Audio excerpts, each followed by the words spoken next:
सर्वांना मानाचा जोहार. जय आदिवासी.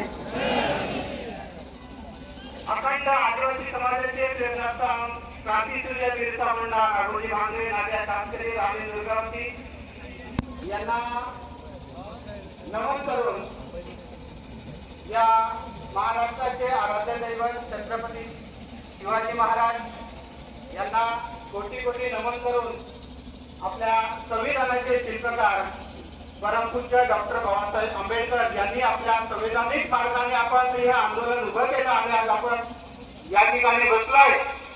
आपल्या महामानवाला माझा कोटी कोटी प्रणाम.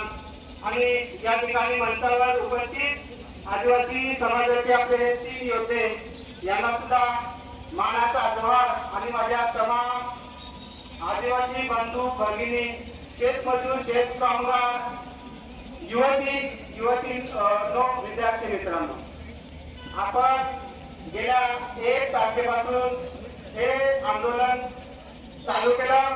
खरं तर 1 तारखेपासून आपले चंद्रपूर, गडचिरोली, यवतमाळ, नांदेड, पालघर या ठिकाणाहून फक्त 5 प्रतिनिधी आमरण उपोषणाला बसले होते. याच्या मागचं मित्रांनो कारण एकच आहे की पेशा क्षेत्रामध्ये जी माननीय राज्यपाल महोदयांच्या अधिसूचनेनुसार जी भरती व्हायला पाहिजे होती, खरं तर सरकारचाही दोष नाही याच्यामध्ये. सरकारने ती भरती चालू केली, परंतु सामाजिक विकास प्रबोधिनी नावाची संस्था वाड्यामध्ये जे डेप्युटी कलेक्टर होऊन रिटायर झालेले विवेक ठाकरे नावाचे माणूस हायकोर्टामध्ये गेले. हायकोर्टामध्ये 2014 सुद्धा ह्याच लोकांनी पालघरमधल्या त्या ठिकाणी पेशा भरतीवर स्टे घेतला आणि तमाम हिंदू आदिवासी आपल्या मुलांना ज्या हक्काच्या नोकऱ्या मिळणार होत्या त्यापासून त्या लोकांनी यांना वंचित ठेवले. आणि या ठिकाणी मला एक आवर्जून सांगावंसं वाटेल की गेल्या 1 तारखेपासून आपले सर्व बांधव उपोषणाला बसलेले आहेत आणि आज 28 दिवस होऊन सुद्धा सरकारने याविषयी फारशी गंभीर दखल घेतलेली नाही.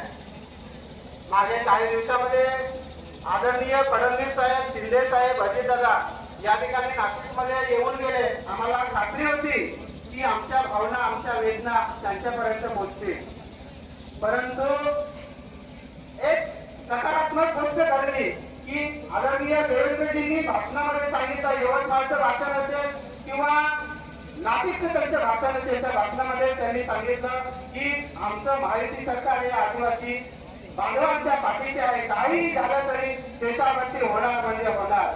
आणि बंधूंनो आणि भगिनींनो, काल मंगळवारचं आश्वासन त्यांनी दिलं होतं, परंतु सरकारमार्फत काल मंगळवार होऊन सुद्धा आपल्याला काही ठोस आश्वासन काय किंवा तोच निर्णय सरकारकडून दिला गेला नाही.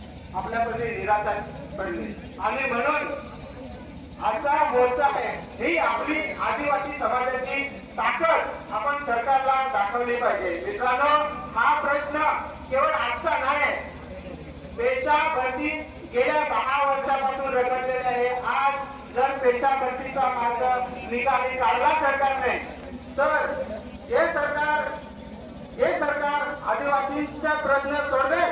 त्या सरकारच्या सोबत